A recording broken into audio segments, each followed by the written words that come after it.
Hello and welcome to Cricket Chat with Venkatesh. So, this is the year of the uncapped. ప్రతి ఏడాది మనకి uncap players చాలామంది emerge అవుతుంటారు ఐపీఎల్లో. అదే మనకి ఐపీఎల్ నుంచి వచ్చే ఇమీడియట్ బెనిఫిట్ ఏంటంటే మనకి టాలెంట్ పూల్ క్రియేట్ అవుతుందో తెలుసు మనకి. కానీ ఈసారి ఈ అన్క్యాప్ ప్లేయర్స్కి ఎక్కువ అమౌంట్స్ పెట్టి తీసుకున్న టీమ్స్ కూడా, and they are also performing. And teams approach కూడా మారింది. వాళ్ళు ఈ ఫారిన్ స్టార్స్ మీద ఎక్కువ డిపెండ్ కావట్లేదు.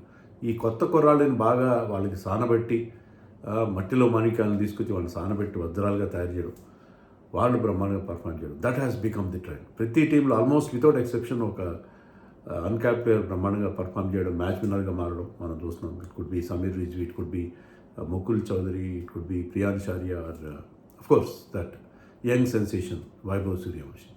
ఏంటంటే ఈ ఫారిన్ ప్లేయర్స్తో చాలా పెద్ద ప్రాబ్లం అయిపోయింది. అది మిచెల్ స్టార్క్ కావచ్చు, ప్యాట్ కామిన్స్ కావచ్చు, హ్యాజల్వుడ్ కావచ్చు, పతిరానా, విల్ జాక్స్. అసలు వాళ్ళు వస్తారో తెలియదు, ఎప్పుడు వస్తారో తెలియదు, ఏం చేస్తారో తెలియదు, బౌలింగ్ వేస్తారో లేదు తెలియదు, కెమెరాన్ గ్రీన్ ఎప్పుడు బౌలింగ్ వేస్తారో తెలియదు.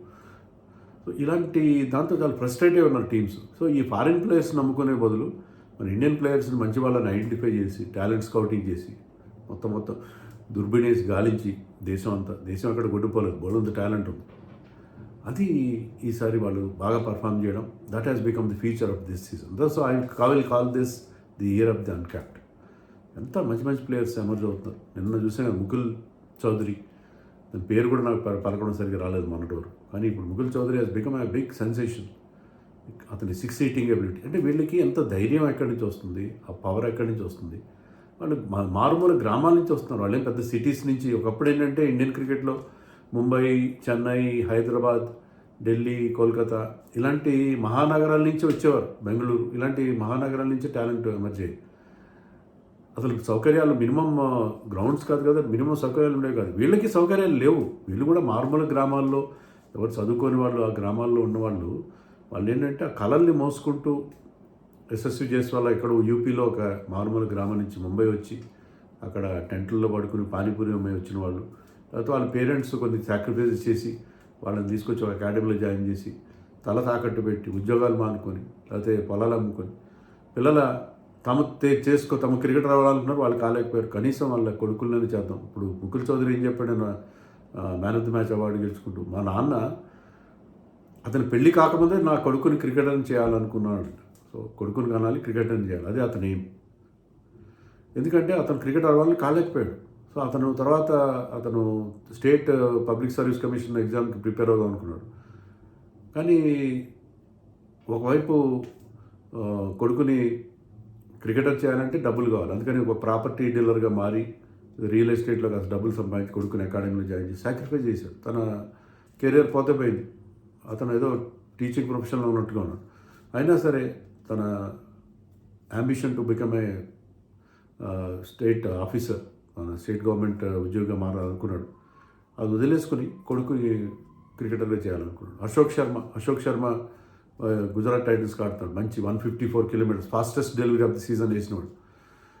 వాళ్ళ ఫాదర్కి 2 కొడుకులు, ఇద్దరు క్రికెట్ ఆడాలనుకున్నారు. కానీ అన్న తమ్ముడి కోసం త్యాగం చేసి ఇద్దరికి కోచింగ్ ఇప్పించేంత స్తోమత వాళ్ళ తండ్రికి లేదు. ఇలాంటి ఎన్ని స్టోరీస్ ఉన్నాయి. నాకు నచ్చేది ఏంటంటే వీళ్ళు వచ్చి హిందీలోనో లేకపోతే తమిళ్లోనో వేరే భాషలో మాట్లాడతారు. ఇంగ్లీష్ రాదు చాలామంది. చెన్నై వాళ్ళకి ఇంగ్లీష్ వస్తుంది, వేరే విషయం. వీళ్ళకి ఏంటంటే వాళ్ళు హిందీలో మాట్లాడడం నచ్చుతుంది. వాళ్ళు పెద్దగా చదువుకోలేదు, లేకపోతే చిన్న గ్రామాల నుంచి వచ్చారు, చిన్న పేద కుటుంబాల నుంచి వచ్చారు. వాళ్ళు వచ్చి వాళ్ళ జీవితం అంతా మారిపోయింది, వాళ్ళ లైఫ్ కంప్లీట్గా చేంజ్ అయిపోతుంది. That is a beauty. అంటే దీంట్లో క్రికెటింగ్ ఆస్పెక్టే కాకుండా సోషలాజికల్ ఆస్పెక్ట్ కూడా ఉంది. ఎలా మారిపోతుంది వాళ్ళ లైఫ్స్ ఎలా మారిపోతుంది.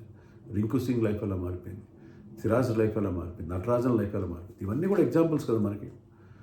సో ఈసారి మాత్రం చాలా బాగా పర్ఫార్మెన్స్ ప్రతి టీంలో ఉన్నారు. చూడండి, ఎల్ఎస్జీ వాళ్ళు మెచ్చుకోవాలి. ఎల్ఎస్జీ వాళ్ళు చాలామంది యంగ్స్టర్స్ని ఎంకరేజ్ చేస్తున్నారు. మయాంక్ యాదవ్ కావచ్చు, మొహసిన్ ఖాన్ కావచ్చు, ప్రిన్స్ యాదవ్ కావచ్చు, అండ్ బ్యాటర్స్ ఆయుష్ బదోని, గతంలో ప్రస్తుతానికి ముకుల్ చౌదరి, ఇలా చాలామంది యంగ్స్టర్స్ని వాళ్ళు, మణిమారన్ సిద్ధార్థ్, వీళ్ళందరినీ కూడా వాళ్ళు చాలా బాగా ఎంకరేజ్ చేస్తున్నారు. టీం మేనేజ్మెంట్ ఎలాగైనా ఉండొచ్చు, ఏమైనా కావచ్చు, కానీ ఆ టీంలో ఆ యూత్ ఎలిమెంట్కి వాళ్ళు ఇస్తున్న ఎంకరేజ్మెంట్ ఖచ్చితంగా మెచ్చుకోవాలి. And they are producing the results. మీకు Justin Langer LSG head coach ఏం చెప్పాడంటే, నేను ఇండియాకి స్కేరియస్ట్ అందరినీ భయపెట్టే 6 ఆర్ నెంబర్ 7 ఇవ్వబోతున్నాను అని చెప్పి ముకుల్ చౌదరి గురించి ముందుగానే తను బల్లగుద్ది చెప్పాడు. నేను ఇస్తున్నాను చూడండి, ఒక ప్లేయర్ 6 ఆర్ 7 ఆడతాడు ఇండియన్ టీంకి, స్కేరియస్ట్ అందరినీ భయపెట్టగలిగే ఒక ప్లేయర్. అదే రోజు నిజమైంది కదా. మొదటి 2-3 మ్యాచ్ల్లో అతను ఏం పెద్దగా ఆడలేదు, కానీ వచ్చి అతను ఆడిన 6 సీటింగ్ హెలికాప్టర్ షాట్ ఏంటి, వైడ్ డెలివరీని అతను కొట్టిన షాట్ ఏంటి, ఆఫ్ సైడ్లో కొట్టిన 6 ఏంటి, పుల్ షాట్లు ఏంటి అతని 6 సీటింగ్ ఎబిలిటీ. ఆఖరిలో అంత ప్రెషర్ సిచ్యుయేషన్లో 6 మీద 6 కొట్టి గెలిపించడం అంటే స్కిల్ ఉండడం, ఎబిలిటీ ఉండడం ఒకటి, ఆ ప్రెషర్ సిచ్యుయేషన్, ఆ ప్రెషర్ని తట్టుకోవడం అనేది అంటే చాలా. వీళ్ళు గ్రామీణ ప్రాంతాల నుంచి వచ్చారు, వాళ్ళకి ఇవన్నీ ఏం తెలియవు. వాళ్ళకి ఏంటంటే వాళ్ళ టాలెంట్ని నమ్ముకోవడం ఒకటే తెలుసు. ఇప్పుడు మీకు పట్టణాల్లో ఉంటే ఎక్కువ తెలుసుకుంటే, ఎగ్జాంపుల్ కరెక్ట్గా అశ్విన్ లాగా ప్రొఫెసర్ అశ్విన్ లాగా ఎక్కువ విషయాలు తెలిసి ఎక్కువ ఆలోచిస్తే మీకు ఎన్నో సందేహాలు వస్తాయి. అలా కాకుండా నాకున్నది ఒకటే లక్ష్యం, పెట్టాకన్ను అంతే. నాకున్న లక్ష్యం ఏంటంటే టీంని గెలిపించాలి, కొట్టాలి, 6లు బాదాలి. వీళ్ళందరూ అలాంటి రా టాలెంట్ అదే మనని బాగా ముచ్చటేస్తున్న విషయం ఏంటంటే ఆ రా టాలెంట్. మీకు ముకుల్ చౌదరి గొప్ప విషయం ఏంటంటే, this is only second match under lights. అంటే అతను ఆడాడు, రాజస్థాన్ లీగ్స్లో ఆడినట్టున్నాడు, రాజస్థాన్లో ఆడాడు, క్రికెట్ ఏదో చెప్పుకుందాం, క్రికెట్ కాకపోయినా ఆడాడు. కానీ మొన్న ఒక మ్యాచ్ ఆడాడు లక్నోలో, ఒక అండర్ లైట్స్, మళ్ళీ second match. So second match under లైట్స్లో, ఫ్లడ్ లైట్స్ వెలుగులో ఆడుతూ, ఆ క్రౌడ్ను ముందు ఆడుతూ అలాంటి ఇన్నింగ్స్ ఆడడం అంటే మామూలు విషయం కాదు. ఈడెన్ గార్డెన్స్ ఇండియన్ క్రికెట్లోనే అది ఒక గొప్ప, చాలా ఐకానిక్ స్టేడియం. అక్కడ వచ్చి అలాంటి ఇన్నింగ్స్ ఆడడం ప్రెజర్ సిచ్యుయేషన్లో ఎక్స్ట్రాడినరీ పర్ఫార్మెన్స్. అది కదా వీళ్ళు. సమీర్ రిజ్వీ 2 సీజన్లుగా ఆడుతున్నారు, కానీ లాస్ట్ సీజన్ 1-2 మంచి ఇన్నింగ్స్ ఆడాడు. కానీ ఈ సీజన్లో అతను 26 for 4 దగ్గర, 7 for 2 దగ్గర వచ్చి టీం ట్రబుల్లో ఉన్నప్పుడు మ్యాచ్ విన్నింగ్ ఇన్నింగ్స్ ఆడడం, ముందు కాస్త స్లోగా స్టార్ట్ అయ్యి తర్వాత రెచ్చిపోయి ఆడడం వండర్ఫుల్ కదా. వీళ్ళు ఎలా ఆడుతున్నారు వీళ్ళందరూ. అలాగే ప్రియాంశ్ ఆర్య ఒక ఇన్నింగ్స్ ఆడాడు, 30-35 రన్స్ చేశాడు, బట్ డబల్ క్విక్ టైమే చేశాడు, man of the match award కొట్టుకుని పోయాడు. సో వీళ్ళకి ఆ ఫియర్లెస్నెస్ ఉంది, తర్వాత వాళ్ళ ఎబిలిటీని వాళ్ళు నమ్ముకోవడం. ఇక వైభవ్ సూర్యవంశీ గురించి మనం ఎన్నోసార్లు మాట్లాడుకున్నాం. అతని గట్స్ ఏంటి, ఒక టీవీ షోలో చెప్పాడు హర్ష భోగ్లీ. ఏమేంటంటే బుమ్రా ఫస్ట్ బాల్ 6 కొట్టాడు అంటే హీ వాక్ ద టాక్, అంటే అన్న మాట నిలబెట్టుకున్నాడు. ఫస్ట్ బాల్ 6 కొట్టాడు. బుమ్రా కూడా ఆ బాల్ ఒక డేల్ స్టేన్ ఎవరు చెప్పారు, బుమ్రా కూడా అతనికి వేయడానికి సంకోచించాడు. ఈ బాల్ నేను లెగ్ సైడ్లో వేయకూడదు, స్లాట్లో వేయకూడదు అనుకున్నాడు, కానీ అది లెగ్ స్టంప్ మీద స్లాట్లో వేశాడు. అంటే ఏది వేయకూడదు అని కూడా అది వేసే పరిస్థితి. అంటే అంతగా అతని థింకింగ్ని ఇన్ఫ్లుయెన్స్ చేశాడు Vaibhav Suryavanshi. So that was the thing. Bumrah వారు ఒకే ఓవర్లో 2 6లు కొట్టడం ఏంటి, ఆ ఎబిలిటీ ఏంటి, ఆ ఫియర్లెస్నెస్ ఏంటి, ఆ బిగ్ హిట్టింగ్ ఏంటి, ఆ పవర్ ఎక్కడి నుంచి వస్తుంది అతనికి. వీళ్ళందరూ కూడా చాలా చాలా సర్ప్రైజ్ చేస్తుంది. నాట్ ఓన్లీ ఎల్ఎస్జీ, ఢిల్లీలో మనం చెప్పుకున్న సమీర్ రిజ్వీ లాంటి వాళ్ళు ఎంకరేజ్ చేయడం, కొత్త కుర్రాళ్ళని. అశుతోష్ శర్మ కూడా ఉన్నాడు అక్కడ ఢిల్లీ టీంలో. And they are also doing very good. Ashwin ఈ పేరు కూడా చెప్తారు, రాజస్థాన్ రాయల్స్లో అమన్ రావు పేరాలో ఉన్నాడు, చాలా గొప్ప ప్లేయర్ అతను, చాలా బాగా ఆడతాడు అన్నాడు. 200 కొట్టాడు అతను విజయ్ హజారా 50 ఓవర్ మ్యాచ్లో, మన హైదరాబాద్ కురాడు. సో ఇలాంటి వాళ్ళు ఇంకా ఉన్నారు, చాలామంది టాలెంటెడ్ వాళ్ళు ఉన్నారు. సరే, ఇప్పుడు ఎవరు బాగా ఆడుతున్నారో చెప్తాం. ఆ కేకేఆర్లో అంకుష్ రఘువంశీ అద్భుతంగా ఆడుతున్నారు. అతను అంటే గత 2 సీజన్లో ఉన్నాడు అతను, కానీ ఈ సీజన్లో ఇది బ్రేక్అవుట్ సీజన్గా ఉంది అతనికి. చాలా బ్రహ్మాండమైన పర్ఫార్మెన్స్ ఇస్తున్నాడు అంకుష్ రఘువంశీ ఫ్రమ్ ముంబై. సో ప్రతి టీంలో కూడా ఉన్నారు. పంజాబ్ కింగ్స్లో ప్రియాంశ్ ఆర్య గురించి ఆల్రెడీ మనం మాట్లాడుకున్నాం. సిమ్రన్ సింగ్ చాలా సైలెంట్ కాంట్రిబ్యూటర్, ప్రతిసారి బాగా పర్ఫామ్ చేస్తారు. చాలా సైలెంట్ కీపింగ్ కూడా అతను మంచి కీపింగ్ చేస్తారు, కానీ కనబడ్డా ఎక్కడ మీకు అతని మాట వినబడదు, కనబడదు. చాలా సైలెంట్ పర్ఫార్మర్, బ్యూటిఫుల్గా పర్ఫామ్ చేస్తారు. విశాఖ్ విజయ్ కుమార్ లాస్ట్ ఇయర్ కొన్ని మ్యాచ్లు ఆడాడు, ఏదో వైడ్ యార్కర్స్ నమ్ముకొని ఏదో ఒక వెపన్ లాగా యూజ్ చేశారు డెత్ ఓవర్స్లో. కానీ ఇయర్ ఫుల్ కోటా ఇస్తున్నారు, ఫుల్ అన్ని మ్యాచ్లు ఆడిస్తున్నారు. అతను 3 మ్యాచ్లో 5 వికెట్లు తీశాడు. పర్పుల్ క్యాప్ కూడా బ్రీఫ్గా అతని దగ్గర ఉంది. సో ఇలాంటి వాళ్ళు కొత్త కుర్రాళ్ళు ఎంత బాగా ఆడుతున్నారు. ప్రతి టీం వాళ్ళు ఎంకరేజ్ చేస్తున్నారు, వాళ్ళు అలాగే పర్ఫార్మెన్స్ కూడా ఇస్తున్నారు. ఆర్సీబీలో కోర్స్ అది బాగా well settled team. Suyash Sharma second మ్యాచ్లో మంచి బౌలింగ్ వేశాడు. అభినందన్ సింగ్ కూడా మెల్లమెల్లగా, అంటే ఆ పేస్ ఉంది అతని దగ్గర, మెల్లమెల్లగా అతను కూడా గాడిలో పడుతున్నాడు. ఎస్ఆర్హెచ్లో course Aniket Varma last season ఆడాడు బ్రహ్మాండంగా. ఈ సీజన్లో కూడా మంచి మ్యాచ్ ఆడాడు, మంచి ఆల్రెడీ ఫైండ్ అతను. సలీల్ ఫెయిల్ అయినప్పటికీ, అంటే 2 మ్యాచ్లు ఆడాడు. మనం Harsh Dubey has done well. Shivan Kumar కూడా షోన్ ప్రామిస్, ఇప్పటికీ బాగా బ్రహ్మాండంగా పర్ఫామ్ చేశాడని చెప్పను. అతను ఆ ప్రామిస్ ఉంది అతని దగ్గర. లెఫ్ట్ ఆర్మ్ రిస్పిన్ ఉంది, తర్వాత లేట్ ఆర్డర్ బ్యాటింగ్ ఉంది. సో అతను కూడా అందివచ్చే అవకాశం ఉంది. బహుశా రేపటి మ్యాచ్లో అతని నుంచి ఒక మంచి ఇన్నింగ్స్ మనం చూడొచ్చు, మంచి పర్ఫార్మెన్స్, మంచి బౌలింగ్ పర్ఫార్మెన్స్ చూడొచ్చు. అది గుజరాత్ టైటన్స్లో అశోక్ శర్మ